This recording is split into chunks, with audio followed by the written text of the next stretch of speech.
Magandang araw po mga kalods at welcome back po sa channel. So dito po sa likod, makikita nyo po, dalawa na po ang system natin. So ibig sabihin, dalawa po ang channel natin. So ito po sa kabila, ang unang channel natin na naka-upgrade pa rin. Ang pangalawang channel natin, ito po. Kasi ginamit na natin ang bagong battery natin na Live PO4 na 100 AH.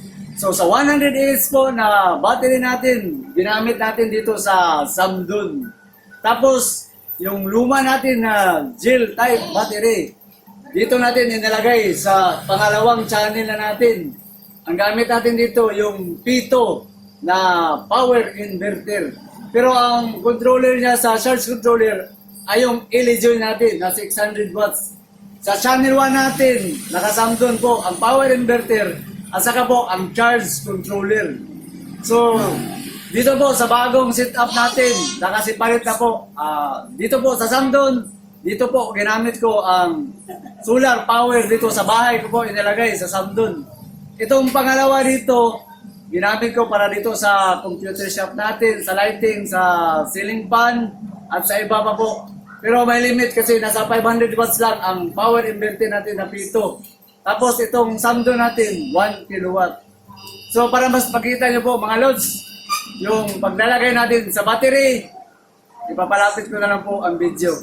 At saka sasali natin yung may nagtatanong po, ano na ba ang setting dito sa Samdun nga nag-live PO4 na tayo? Kasi gel type po ang ginamit natin dati, ngayon naka-live PO4 na po tayo. So may kunting pagbabago po sa setting doon sa MPPT natin na Samdun charge controller. So ayan po mga lods, ang dalawang setup natin, ito yung channel 1, ito naman ang channel 2. So saan ba nakalukit dyan ang mga battery natin? So tatanggalin ko itong camera para makita nyo mga lods. Yan, so ang battery natin mga lods, dito po sa baba, ayan makikita. So yung maliit, yan po ang Live PO4 100 AH natin mga lods. Tapos dito naman ang gel battery na naka-parallel. So naka 200 AH po ito ngayon kasi bawat isa 100 AH. Pero alam niyo bang mas malakas pa rin dyan ang 100 AH na Live PO4. Kaya yun talaga ang advantage dito sa Live PO4 compare dito sa gel battery natin. So ayan makita nyo yung wire patungo, medyo may kataasan mga lods. So yan. So ito yung bago natin mga lods. Ito po ngayon ang gamit dito, ito po ang tinatawag na, dyan, napit ko na ng camera. So ito po ang tinatawag na coulometer sa 6-in-1 digital meter para sa DC volts. So kung makikita nyo mga kalods, anim rin yung indicator dito sa battery, makikita ba? Yan, ito po yung indicator sa battery. Ito naman ang IMP sa solar panel, naka 33.7 ampere. Ang maximum po dito, abot po sa 40. Sa ngayon, nasa 33.7.9. Ang harvest po niya, mga lods, ay nasa 427 watts po. Ito yung gagamitin mo na appliances. So, ito yung maganda kasi makikita mo na dito ang wattage harvest po sa solar panel na ginamit. So, ang dito sa taas, makita mo, naka 100 is, o yan po kasi yun ang sa Live PO4 na rated 100 AH. Tapos ang battery naka 12.7 volts. Tapos ang kilowatt hour, ito po, nare-reading po. Nasa 27.5 pa ngayon. So maganda ito kasi bawat buwan makikita natin ilan ba ang makukonsumo niya na power na pag-harvest natin dito sa solar panel natin. So ang ginawa ko, bumili po ako ng 6-in-1 digital meter DC coulometer. Kasi dito po sa Samdun na charge controller, kailangan mo pang pindutin. Ito katulad ito, pindutin natin. So, pipindutin pa natin para makita natin yung program. So, ang ginawa ko, kahit naka-shut off po ito, dito ko tinaping ang 6-in-1 digital meter natin. So, ang gamit niya, maganda po mga lods kasi hindi shunt ang gamit. Ang gamit po niya ay itong tinatawag na Hall sensor. Magkapareha po ito sa current transformer sa 6-in-1 EC natin. Ang kaibahan lang po dito mga loads, pakita ko mo sa inyo. Ang pinagkaiba lang dito, medyo, yan, makita mo, may butas po siya. Sa positive po, sa isang linya lang inilagay natin sa charge, dito sa charge controller. So ang pinagkaiba dito, hindi ito mabigat, naka-electronics ang type niya kasi whole sensor ang gamit. Hindi katulad dito sa 6-in-1 na naka-current transformer, mabigat po konti ito, mga lods. So ang gamit natin dito, nasa 485 watts, mga kalods. So makikita to 22.5 ang ampere. Tapos ang kuha natin LBD nasa 12.6. Kayang-kaya pa ito mga lods kung sakaling magdagdag tayo kasi naka-LiPo4 po ang gamit dito. Dito ko nilagay yung 100Ah natin na LiPo4. So ang gamit natin itong dalawa na 1 kW power inverter at saka charge controller na 60 ampere. So dito sa nagtatanong po mga lods, ang pwede lang gamitin sa charge controller natin is 12 volts to 24 volts. Hanggang 840 watts po ang kaya sa 12 volts system.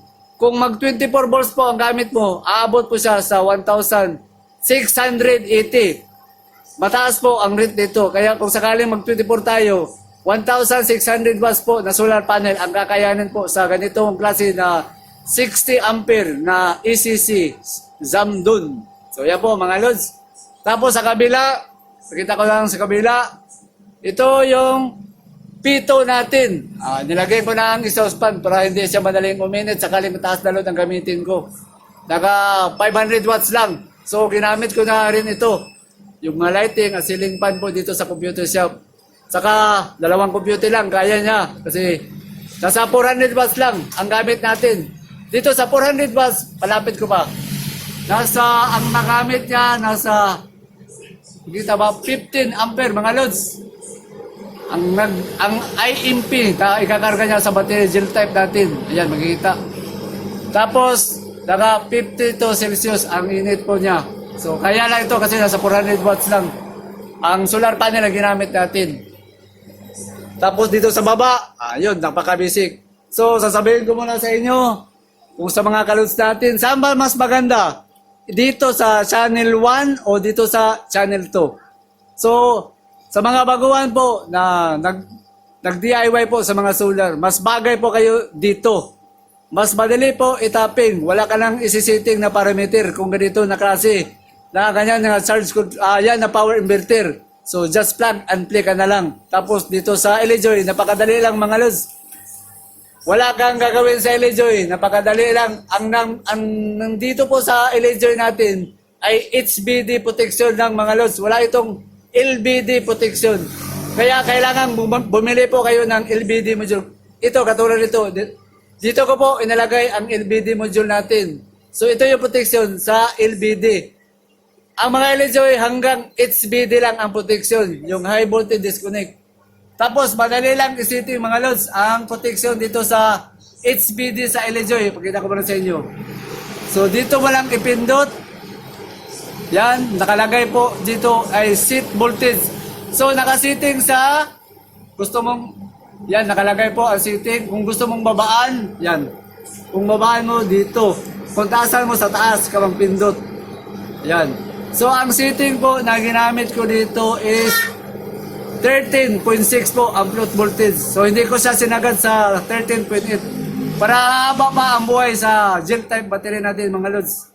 13.6. So, ibig sabihin, pag umabot po sa 13.6 ang voltage dito, hindi na po magtataas para hindi siya ma-overcharge. Kung makita mo, nasa 13.5 to 6 na po. 13.5. So, 13.6 upload voltage ko dito. So, hindi ito mag-overcharge. So, ang gamit lang natin dyan, 400. So, sa ngayon, ang ginamit ko to, ceiling fan lang at saka ilaw po, pag ginamit natin. So, para makita nyo naman, so yung mga ceiling fan po natin, mga lods. So, dito ko siya inilagay sa channel 1. Ang sa channel 2, yung sa bahay namin, yung TV, yung electric fan, ceiling fan, refrigerator. Kaya umabot po ito sa, yan makita ba, 478. Tapos naka 12.6 po ang battery natin sa LBD. So, mayroon pang nagtatanong, isali na natin dito mga lods. So, ano bang nangyari dito? So, set up ko muna ito ng maigi. So, ito na po mga lods, nilapit ko na lang camera kasi papakita natin yung bagong setting natin. Kasi may nagtatanong kung ano na ba ang setting sa Samdon natin kasi nag-live PO4 na tayo. So, push button tayo dito mga lods sa menu. So, ayan po, makita nyo, nasa 13.1 volts ang battery natin sa live PO4. So, ang gagawin na natin, long press tayo dito sa seat natin mga lods. O, yan. So, yung nag-blink na 00, ang ibig sabihin po dyan mga lods ay setting voltage. Kapag live PO4 po sa setting voltage is 14.0 to 14.6 po ang setting sa voltage. Pero ang nakalagay dito sa manual sa Samdon, nakalagay doon is 14.2 required. So wala tayong gagawin, puspunto ko dito. So yan po, nakasetting na siya sa 14.2. So kung gusto mo mabaguhin, puspunto ka dito, bababa po siya. Ito naman ang para pataas. So ang setting natin, nasa 14.2 ang setting voltage sa live PO4. So, long press tayo dito, 3 seconds. Yan, blink. Tapos, push button sa menu, 1. So, ang man natin mga lods ay 13.6. So, ano itong 13.6? Ito po ang float voltage natin mga lods. Kasi ang live PO4 natin hanggang 13.6 lang po. Hindi siya aabot sa taas na 13.8. Nang inalagay ko sa solar panel natin. Iba doon sa charger sa Paxor na ginamit natin. So dito hanggang 13.6 na po ang kaya po sa live PO4 na ginamit natin. Ang live PO4 natin naka-prismatic lang po mga lods, hindi sa cylindrical. Pero okay na po itong 13.6. Kasi ang mga live PO4 napakakunat po. Totoo po na matagal malubat ang battery. At saka madali po siyang ma-charge compare sa iba na itong ginagamit natin na gel battery.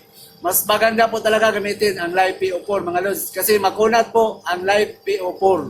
Tapos, ito po ang float voltage natin. So wala tayong gagawin. Long press tayo sa setting.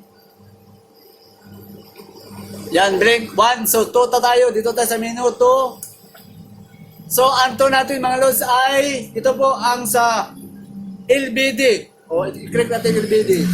So, nakaset na po siya sa 11.2 po ang ginamit ko. Kasi meron po akong Paxor. Kasi pag umabot to sa 14.2, automatic namang magkakarga ang Paxor ko kasi yun ang ginamit ko dito basta hapon. Pero sa iba, dapat nasa 11.5.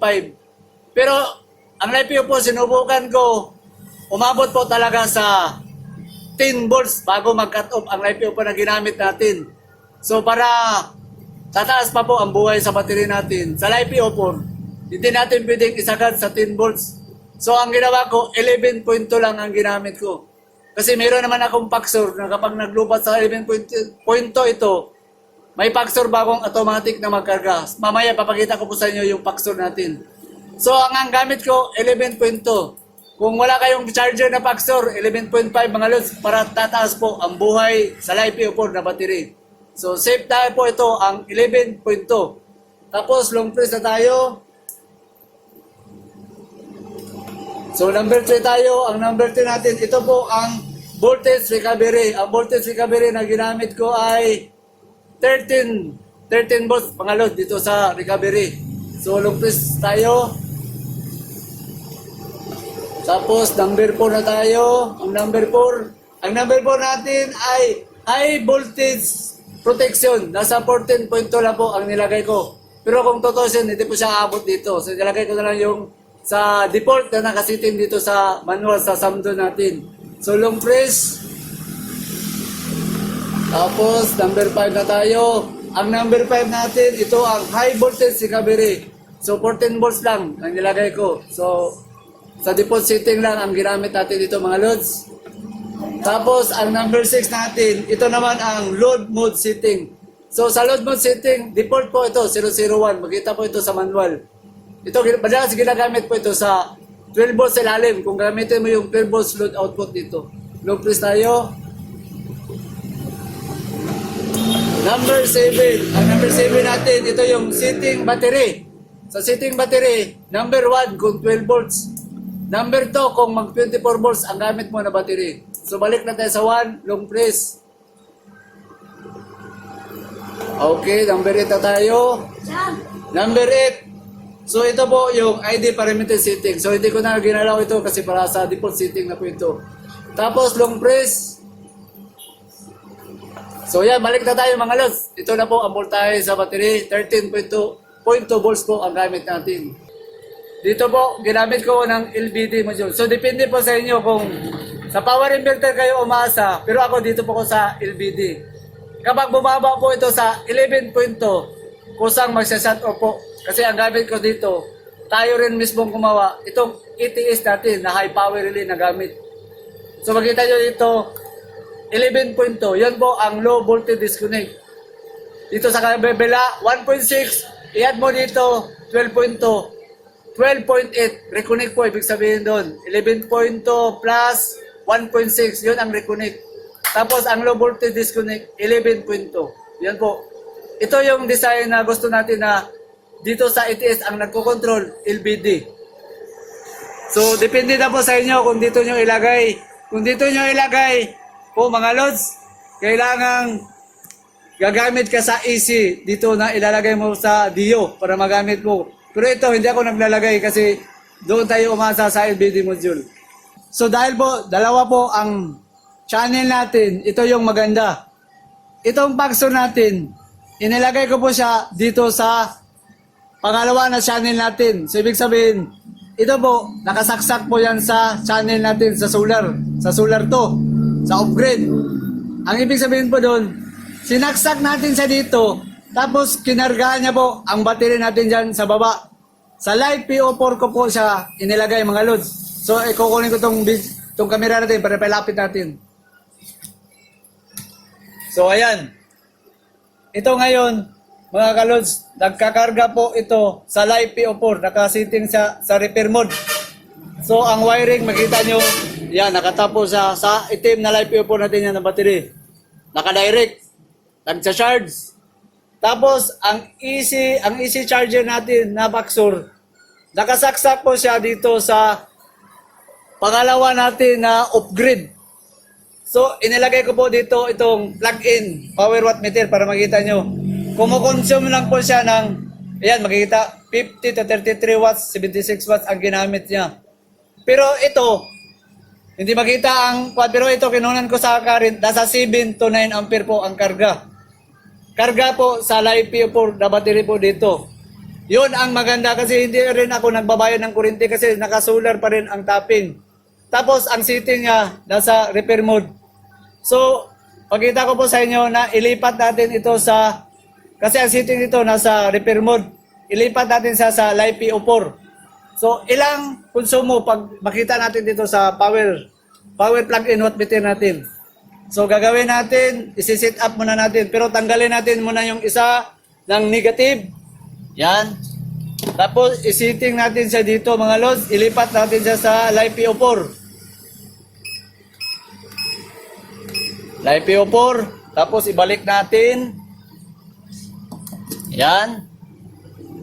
So, nagkakarga na po yan, mga lods. Tingnan natin, nasa 2.8 ampere ang karga sa battery. Hindi pa ito naka-bulk charge, mga lods. Naka-trickle pa lang pa ito. So, ilang konsumo ginamit niya dito sa power plug-in watt meter, makikita.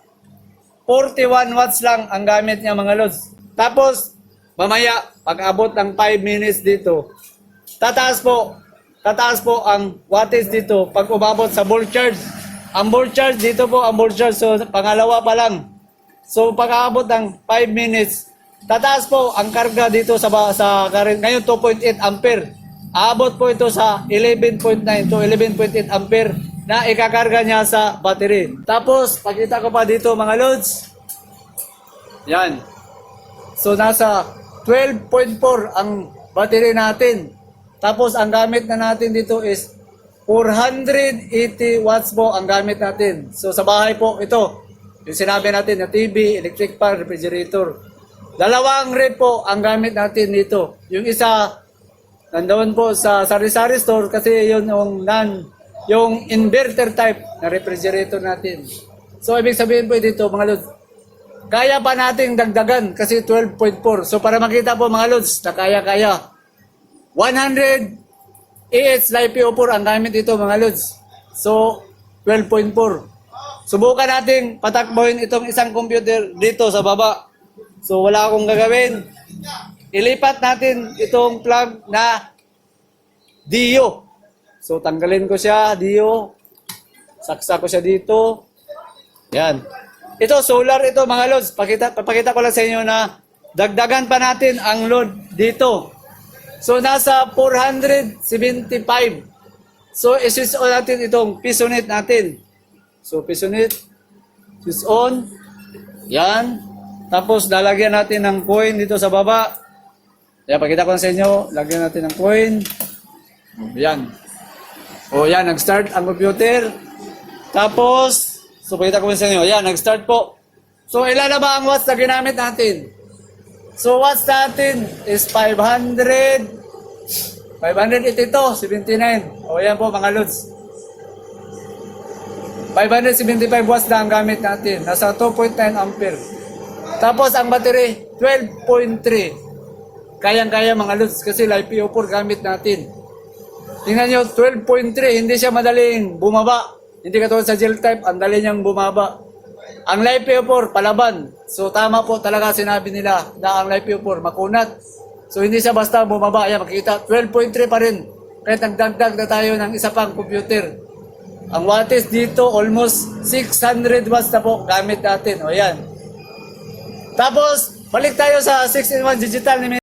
So ito po ang connection sa solar panel sa Samdon. Naka 34 point ampere na. So, tingnan natin sa taas. Tama ba? O yan po, nasa 34, 36. So, ibig sabihin dito mga lods, sa 36. So, 36 divide 4 kasi apat po ito na 200. So, bawat isang 210 ampere. Kaya 40 ampere po dapat ang makuha natin. Sa ngayon, nasa 34 to 36 po ang ampere. So, ang harvest po niya dito, ito po, makikita dito sa 6-in-1 colorimeter natin. Ang harvest natin dito nasa 421 watts na appliances ang pwedeng magamit. Tapos 34 point ampere ang IMP. Ito yung galing sa solar panel. Tapos gamit natin sa wattage is 581.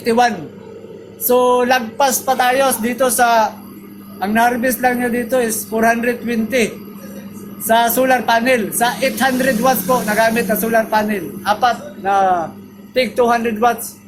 Tapos ang gamit 583. Balik tayo sa LVD, nasa 12.2 pa rin. Kayang-kaya mga lods. Kasi ang low voltage disconnect natin, nakasiting sa 11.2. Yan po ang kaibahan. Kung sa gel type ito, nasa 12 volts, wala na, malapit na tayong cut off. Pero ito, 11.2 pa. So, kayang-kaya mga lods. Ang 500 na gamit natin dito ngayon, 500 plus. Yan, makita ba? Kayang-kaya mga lods. O yan, makita. Tapos ang pagsor natin, ang charksor natin ay nagkukonsumo lang ng 40 watts mga lods. O yan, ginagamit niya dito. Nagsa-charge po siya dito ng 2.8 ampere. So hindi pa umabot sa 5 minutes. Pabutin natin sa 5 minutes mga lods. Kapag umabot na sa 5 minutes, mag-bulk charge ito. Kakarga po ito ng 11.8 ampere. Ang karga dito, siyempre, nagkakarga po siya dito sa battery natin, sa LiPo4. Kaya nga, hindi basta malubat po ang battery natin. Kasi meron tayong paxor na backup dito. At the same time, hindi po tayo nagbabayad sa Dio dito. Kasi tinapin ko siya dito sa pangalawang channel natin sa upgrade. Sa 12 volts pa rin ang gamit natin. So makikita mo ang battery natin dito mga lods. Taka 13.7. Tapos makita naman dito sa natin 13.6 lang ang nilagay natin sa float voltage. 13.6 yan makita dito mga loso. 13.6. Kaya ito hindi na ito tataas. So ang protection dito para hindi po siya ma-overcharge po sa karga sa gel battery type natin. Umabot na sa 5 minutes. Ang karga po sa pakso natin ay tingnan natin dito ngayon 11.8. So, yung 11.8 dito po sa Paxor natin, ikakarga niya po dito sa LiPo4. So tingnan nyo yung pong 11.8, naka bulk charge na po siya. So ilang konsumo ginamit ngayon dito sa 11.8 ampere. Yan, makita. Ang konsumo po niya ay nasa 142 watts po, mga lods, ang gamit niya. So ito, no problem kasi ang gamit natin yan, ito po ginamit. So nasa 12.7 na lang ang battery natin sa gel battery. So yan po, dito yan nagkakarga gamit natin. So mga lods, 11.8 ampere. I-plus natin itong 11.8 ampere karga sa battery plus ito, dagdag pa ito, 34.5. So 34.5 plus itali natin yung 11.5, almost nasa 45 po mga lods ang karga ngayon sa battery natin, kasali itong charge sa solar panel natin. So kaya ba sa LiPo4 natin na almost 45 to 50 ang current na papasok?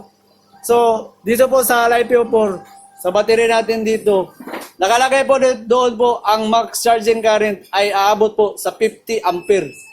Tapos ang gel battery sa 100 Ah nasa 25 ampere lang. Kaya ito nakaparallel 50 ampere. So diyan katumbas lang sa LiPo4 isang battery, 50 ampere maximum current charge na pwede mong magamit. Kaya ito mga lod, pinagsabay ko na dito ang factor 11.8 plus 34.5. Tapos ang gamit natin dito mga lods ay 539 watts. Kasi minsan ang refrigerator mapangsyon yung thermostat natin sa inverter type. Tapos ang battery natin nasa 12 volts battery na natin sa LiPo4 na gamit. So malayo pa mga lods kasi 11.2 ang low voltage disconnect.